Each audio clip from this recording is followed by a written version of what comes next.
Hi, and welcome to the show. Subscribe at kevinmd.com/podcast. Today, we welcome back Muhamad Aly Rifai. He's a psychiatrist. Today's KevinMD article is Physician Suicide, Addressing the Silent Epidemic. Muhammad, welcome back to the show. Thank you for having me talk today about a topic that I'm passionate about, the mental health of our fellow physicians and the unfortunate phenomena of physician suicide that we are actively trying to prevent and to decrease the incidence of. All right. Tell us what this article is about for those who didn't get a chance to read it. So the article addresses the emerging phenomena of the increased rates of completed suicide as well as suicidal ideation in our fellow physician community. And by physicians, I mean physicians in training and residents as well as medical students. Suicide is the action of an individual ending their life.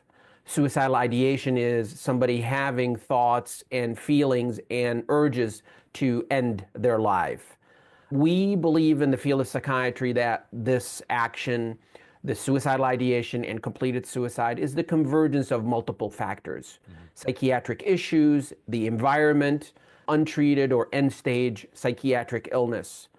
And I have completed now almost 15 years as a consultant physician for the Physicians Health Program in the Commonwealth of Pennsylvania.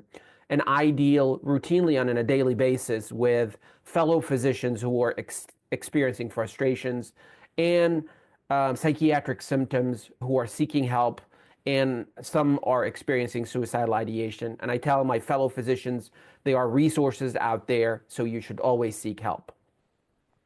Now, tell us some of the factors specifically physicians face that are risk factors for suicide in contrast to the general population.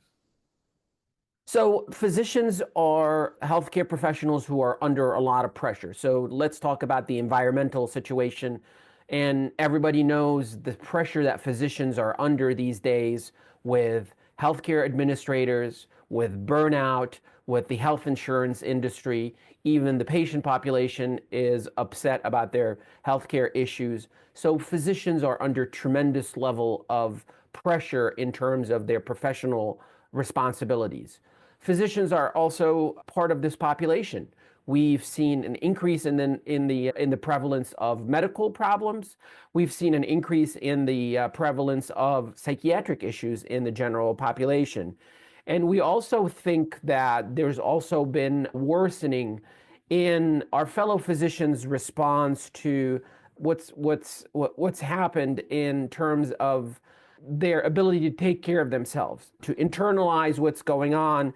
We, as physicians, give advice to our patients and tell them, diet, exercise, take care of yourself.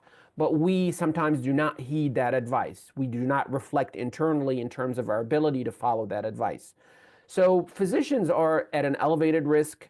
We have greater knowledge in terms of lethal methods where physicians would be able to complete suicide.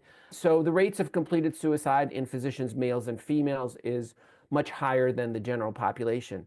But we have seen over the last few years that there's been a escalating increase in the level and the numbers of completed suicide among fellow physicians. It's as high as 500 per year. We lose one large class of medical school every year to suicide in our fellow physicians.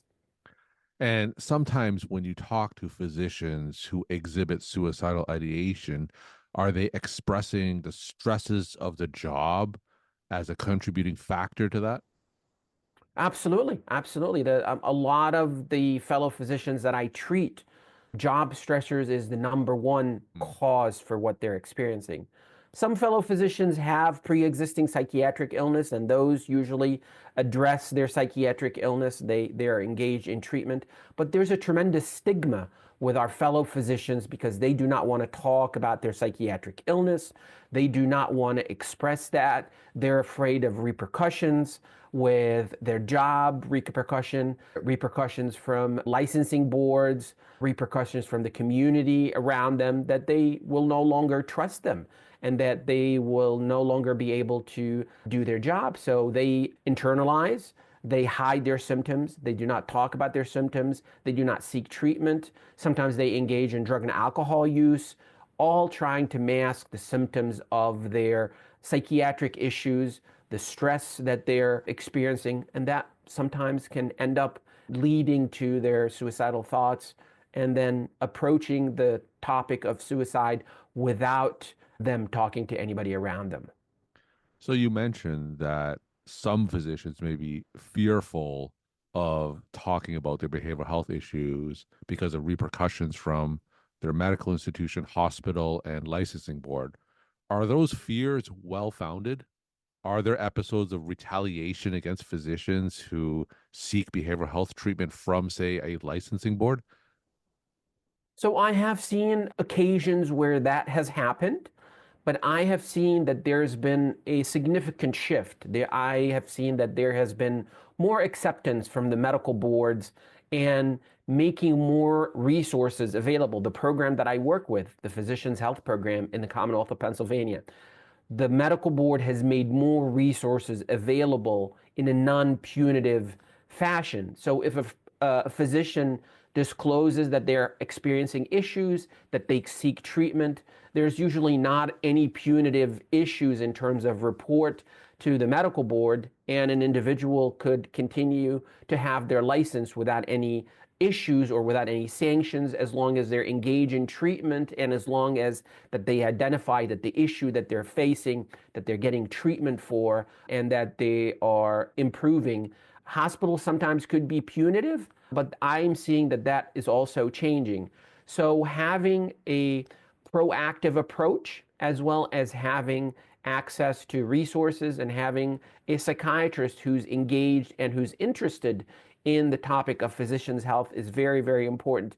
And for example, in Pennsylvania, we have several physicians that are resources to our fellow, several psychiatrists who are resources to our fellow physicians who are in need of psychiatric care. And we provide those resources. So I have access through the American Psychiatric Association. They have a center on physicians' health that aims to decrease this incidence of physician suicide, that will provide our fellow physicians resources in all 50 states of psychiatrists who are friendly for physicians' health issues. What are some of the warning signs of suicidal ideations that colleagues, physician colleagues, should be observing and on the lookout for? A fellow physician who is withdrawn, who's experiencing mood fluctuations, a fellow physician whose performance is declining, a fellow physician who seems to be very sensitive to criticism, and as well as any engagement in drug or alcohol use. These are all kind of overt things that we would see. Sometimes it's very simple signs that people can see, such as problems with sleep, problems with being late to work, experiencing medical problems. So we as physicians, we should be always be on the lookout and check in on our fellow colleagues to ensure that we are all together in this and that we're able to withstand what's going on in the changing environment in the healthcare environment, both for physicians, healthcare institutions, health insurance, and to be able to take care of our patients. But we should always be on the lookout and ask our fellow physicians whether they're okay, whether they need help, and refer them to resources. I want to get back to the stigma of physicians seeking help, especially behavioral health help. What are some other things that we can do to change that culture of medicine and remove the stigma of being vulnerable and seeking behavioral health help?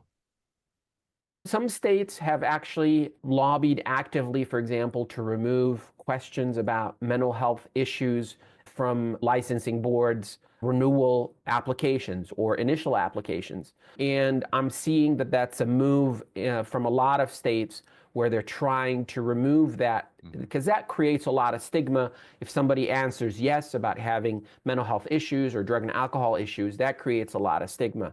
Hospitals and hospital boards, sometimes that's a major issue. And any physicians who experiences psychiatric issues is ostracized, and they perceive that they're going to be under the microscope because of their psychiatric issues. But we are seeing a lot of physicians-friendly health institutions that are really trying hard.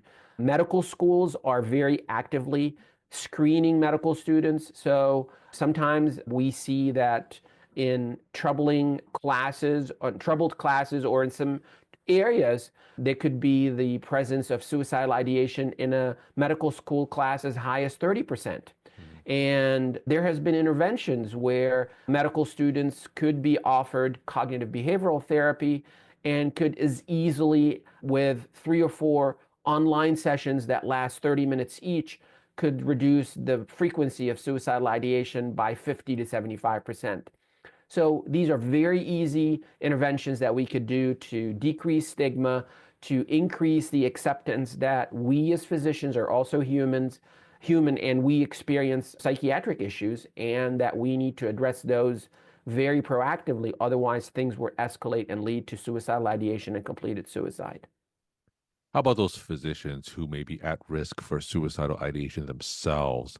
They're listening to you on this podcast, perhaps. Tell us some first steps that they should do to help address that. The first step would be to admit to themselves that they are experiencing psychiatric issues, and that they are in trouble, and that they need to seek help.